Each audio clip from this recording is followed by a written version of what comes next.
Ethical Perspectives on the News is produced by the Interreligious Council of Linn County, which is solely responsible for its content. The views and opinions expressed on this program do not necessarily reflect those of the staff and management of KCRG TV9. Thank you for joining us for this episode of Ethical Perspectives on the News. My name is Beth Parker, and the impetus for this episode was Cedar Rapids Community Schools' motto, "Every Student Future Ready." And I thought, well, what about our town? What about Cedar Rapids? I read a suggestion or an account that said if you can address the cultural and the educational and the economics of a city, then you know a lot about our city. Obviously, it's of interest to all of us because we live here in Cedar Rapids, and so let's start there. I'll ask each of our distinguished panelists to introduce themselves and their organization. Well, I'll go first. My name's Ron Corbett. I'm with the Cedar Rapids Metro Economic Alliance, and I work with existing business and industry, helping them grow and expand and create jobs. Noreen Bush, Interim Superintendent of Cedar Rapids Community School District, second largest district in our state, serving close to 17,000 students.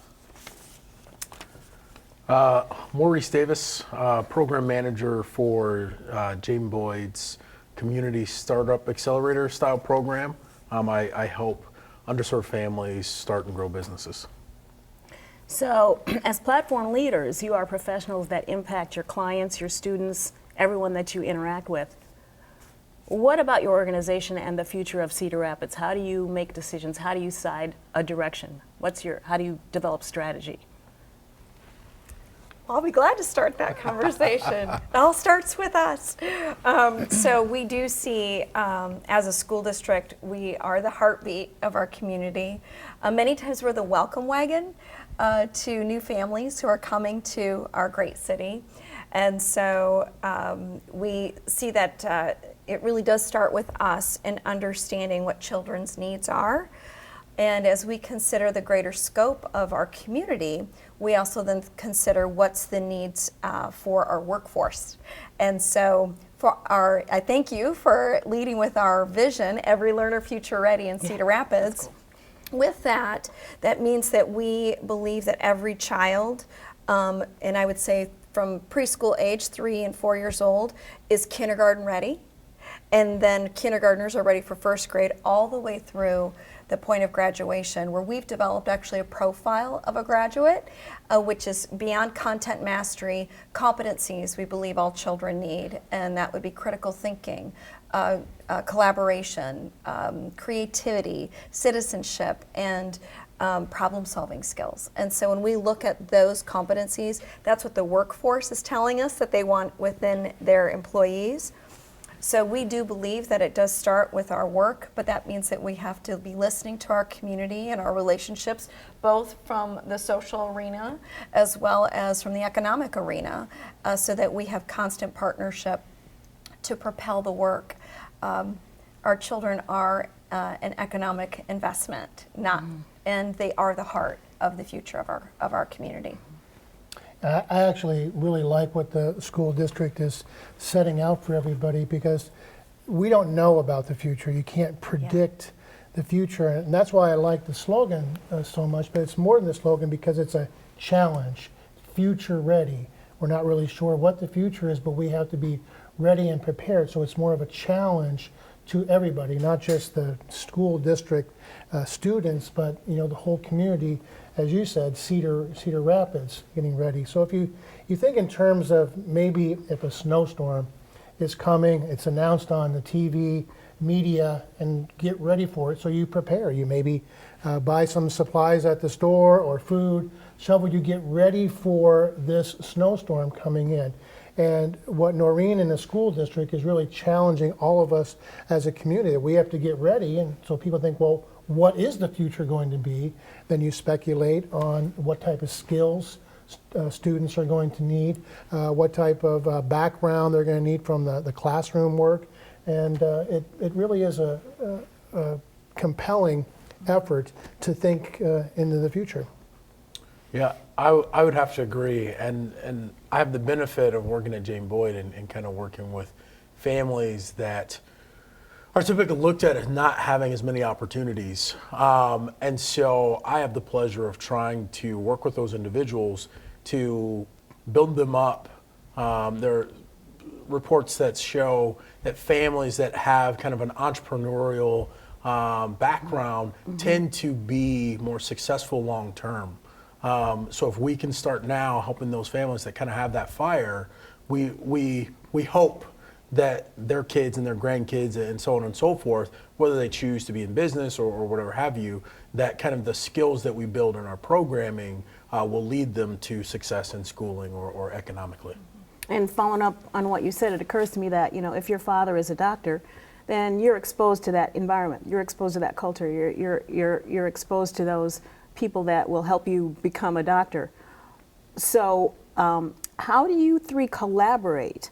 I mean, how do you interact with each other? How do your organizations, how can they support each other so that we have this kind of influence of how everyone is impacting the future? Well, I'll say we were joking earlier about how many times Noreen's been on the show recently, but you hosted an opportunity to talk about SET, which is Safe, Equitable, and Thriving. It was a joint effort between the city, the county, the local governments, along with a lot of private sector people on there. A lot of the discussion was about the S, the safety part of that, and the police force, but the equitable and thriving piece we see as a responsibility of the Economic Alliance. And the Economic Alliance is another name for the Chamber of Commerce. So we're the business organization. So it's really important for the business community to be thriving, not just companies making money, but they're hiring people. Because everyone has the goal of lifting people out of poverty, having people climb up that ladder of success, and the best way to do that is a good paying job. So we see we have a very important role in our community, in the success of our community. So how do we pull in those marginalized people? How do we develop that group of people? How do we, people who might not have that exposure to a father who's a doctor, how do we pull them into the business realm? Well, some of the things that we try to encourage our employers do, and more employers are doing it today than ever before, and that's having some type of internship or exposure to a company. I mean, let's face it, most people, when they're growing up, they maybe know where their parents work, or maybe a brother or sister or some relation. They don't really necessarily know all the businesses in the community, thousands of businesses that have opportunities. So giving kids and parents really exposure so parents know that. I mean, that's one important piece from that link and exposure. But there are, Beth, a lot of things that the Economic Alliance is working. Second Chance Hiring is another one that we've been supporting and putting on efforts. Today there are more companies that are learning and open about people that were formerly incarcerated to help them get jobs. You've even had some of your previous panels, some local businesses like Frontier out in Norway, and others that have been very supportive of this effort. So those are just a couple examples. Yeah. Maurice, I'm sorry. Yeah, well, to kind of loop back to your question around collaboration, so some of those programs or mechanisms that have been developed throughout our community, certainly the key or the link that I think Jane Boyd does so well and some of our other community partners is providing access. And actually the link sometimes is one, not even being aware of what might exist that the Economic Alliance might be providing for underserved populations, but also it's as simple as transportation and making sure that families, they might hear about a program, but they're not sure how to get there, when to get there, or even just having some of those entry points. So literally having ambassadors in our community, I think many times it's what we feel as a school district, we can be an ambassador for our local businesses, not just for our students, but for our families. And I think that's what Jane Boyd does, is provide access and links. So we have a relationship because of our students, but our students lead us to our families. And then how do we do those wraparound services together? So Maurice, you're kind of where the rubber hits the road. I mean, in that sense, they're dealing with marginalized communities a lot. And why don't you toot your horn and tell us? A lot of people don't know about it. Oh, toot toot. I don't really know where to start, but you know, I would say I love my program and the work that we do because you know, a lot of the families that come to us just don't understand how to get started. And you know, when I think about how do I take someone that is just so intelligent, has so much drive and energy, and focus them, and to watch them grow and develop, by far the best job in the world. You know, there are businesses that have started, and I'll shout out one right now, Jay's Water Ice. He went through our program, phenomenal guy, amazing product, and being able to help them from where he was with a cart until now where he has a food truck and continue to grow and develop. But not just that, you know, his story, it uplifts other people that come to our program, and then it's this continual wave of opportunity where we have to improve our community. And so I would say that's really what we're here to do. You know, when I think about what it is we provide content-wise, I'll be honest, it's not that special. The content that we provide, you could YouTube it, you could Google it. It's all available in there. But what I really see us as is a lens to focus someone that just needs some direction. So not to put you on the spot, but you're on the spot. Yeah. How does the community school district, how does the Economic Alliance support your efforts? That's a great question. So I would say the EA does a really great job allowing myself and my staff to get training opportunities. They have tons of events that we're able to go to and meet other folks and pull in people from other industries that my folks don't necessarily have connections to.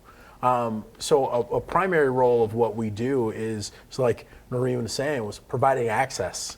A lot of times it's just as simple as to say, you know what, there's someone over here that has an event that's looking for an event planner that would love to work with someone that is not traditionally given an opportunity. Let's put you two together. And then the schools are a phenomenal resource for us because the kids that come through Jane Boyd, it's their parents, and when things happen at the schools, we can support them and they can support us. So it's this, you know, nice synergy of us being able to really piggyback off one another and the needs of what each entity has. I like Maurice's word, uplifting, and I spent a lot of time in athletics, and so I've been coached, and I've tried to coach, and you know, mentors in all walks of life, and having, you know, people, organizations that can uplift, and what the school district doing, future ready, trying to challenge our community, and so I'm personally inspired by that. So you think, well, what are some practical things that our organization can do? And certainly we help the whole spectrum of large companies like Rockwell Collins, Collins Aviation, that are going through transition. Or is there some things that we can do as a community to make sure that, you know, those jobs stay there, to the startup, you know, entrepreneur? So it really is the whole spectrum of companies and jobs in Cedar Rapids and really our region. So as a member of the Alliance, I'm familiar with that and the power of just the biz mixes and those kinds of events. And just that, you know, you can go to an event like that and not having known people, strike up a conversation and develop all kinds of possibilities, all kinds of things that come out of those conversations. Oh, I never thought about that, or oh, you know, and there are so many people that are willing to help, and so many people that really are genuinely interested, I think, in improving our community. Yeah, generally I think there are barriers. It just isn't underserved population that sometimes can have barriers. I mean, we can all have certain barriers in our life, but when you have a community that talks about some barriers for people to move up the ladder of success and gain opportunities, I think that we've done that in our community quite well. Sometimes those barriers are something the business community can lead to remove. Sometimes it's the school district, and certainly most of the time, Maurice and social service agencies like Jane Boyd are the first ones to raise their hand and say, these are the barriers here's how we can remove them, and they want the community to help them. Identifying those barriers, sometimes it seems like low-hanging fruit, like a really simple answer. For example, transportation being one of those things. But once that was identified in our system, when we surveyed both of our students and our families, especially in our secondary schools, of what would help career readiness or work readiness within our students, kids needed access to transportation to get a job. They wanted to work after school or on the weekends. So we worked with the city and looked at our costs and made the investment. Every single student in Cedar Rapids Community School District can ride our city buses for free. And so all they have to do is show their student ID. Our younger students, all they have to do really is step on the bus, but our high school students is, and so providing that kind of level of access. Saw a student outside of one of our high schools one day waiting for the city bus, and I just said, so have you always rode the bus, or is this your first year? He says, no, it's my first year, because, and I was able to get a job right after school. And so, which has made a difference, not just to him, but also to his family. And in addition to that, we've put a laptop in the hands of every single one of our high school students, and that will be in the hands of our middle school students. What we're greatest concern there is, one, for learning needs, but also access needs. And so not all of our families can Google something or get access to something, or they need a translation tool. We were very fortunate to get a grant and work with our local cable providers. So we have hotspots that we distribute to our identified students who need that, which can be used by the family in their homes. And so it's some of those removing simple barriers to provide access. But then also there's these other barriers that I think have been shaped maybe by past narratives or former narratives. So on the second half of that vision statement is the future ready part. We've had some former narratives about what we believe it means to have a high school diploma and to be prepared to step into the next step of our world. And what our data is telling us now is that it's not just rigor, it's relevance too. And that we need to expose our students to multiple pathways, multiple experiences, so that they know absolutely we want them to be ready for college and going to college. But that's, college can mean a lot of different things. Higher ed can mean workforce, it can mean military, it can mean technical certificates, it can mean also a 4-year liberal arts degree, which promotes higher order, deeper thinking and critical thinking skills. So what our industry, and especially Cedar Rapids, is telling us from our local businesses is we have employee needs. People are having a hard time finding employees. So we can help with that as a school system, and so staying informed and then helping our families who need that access. We can take care of some of those things, but then helping all of our families understand what does industry really need and want. So I feel like we're teetering on the diversity path here. Yes. We were talking about that a little at the beginning of the program or before we started. That's a big buzzword now, and it sounds like you're trying to incorporate a lot of different impacts socially, culturally. Can you speak on that a little bit about the importance of diversity, or? Absolutely, yeah. So I would say that thinking about diversification well, I'll just speak as an employer. So when we think about diversification of our staff as Cedar Rapids, our population, our student population and demographics have changed over the past even 10 years. Interesting. And our students absolutely deserve to see and experience adults who look like them and that are familiar to them.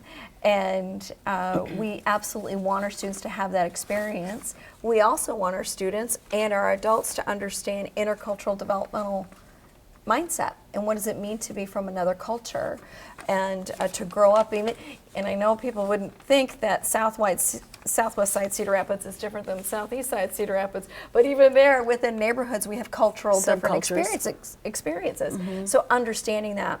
But when we think about diversification of staff, we struggle to attract people from different parts of our country. Say for example the South, we did have a polar vortex last winter. They all ran they're away. like, I'm not coming to your side of town. Yeah, it's cold, right? But also, I think what we have is this beautiful opportunity within Cedar Rapids that instills a lot of hope and innovation and creativity. Sure. And people can flourish here and raise a family here and have access to the arts and culture. So when we think about diversity and really creating a diversification of workforce beyond demographics, but also experience, then we need to celebrate what our city can offer from diversification. So we're starting this year a Grow Your Own program. We have a Grow Your Own. I can talk about this, that we struggle, and this may be news to some folks, that over time there's about 30% decline over the past 10 years of people who are choosing education as their professional path. So we struggle to hire teachers, paraprofessionals, and actually just about every part of our industry, we struggle to get employees. We are not alone in this effort, I would say, Ron, with our local employers. So we're looking at our own students and how can we develop them to be our future educators. And so diversifying our workforce with our students who represent our diverse student population. So we have a collaborative between Co-College, Mount Mercy, the Academy for Academic and Scholastic Achievement, and the school district, and wrapping around opportunities for our students and growing our own educators right within our system. You know, interesting that we're headed down this path. This is kind of a lengthy comment, but I was speaking with a collaborator of mine on the planning board, the Linn County Planning Board, and here's a question that she came up with related to this conversation. A few thoughts on Future Ready Cedar Rapids. How can we positively acknowledge the changing demographics of Iowa and Cedar Rapids? How do we grow and empower this diverse demographic and mentor them into positions of leadership? Do you have pushback? Do people say, well, we're fine, we don't really need to diversify? Is there resistance there? Because, you know, even in the politics of the country, I feel like there's some pushback in that. Does that make sense to you at all, what I'm saying? Or? I would, well, we've invested in a human resource, in our human resource department, dedicated to recruitment, to diversify our staff. So we actually have a great desire to diversify our staff. I don't sense pushback within our own system, but perhaps within the external part of our system. I haven't necessarily asked maybe what others' opinions are at this point in time, but I think that our students are the voices that we listen to the most, and our families, and they very much desire. We had a forum over the past several months, and you participated in this as well, but Not Without Me forum. And our community definitely wants to see a diversification within our school system. At least, and we desire it as well. So the pushback may come from other entities, but at this point in time, not from within. Maurice, were you going to weigh in on that?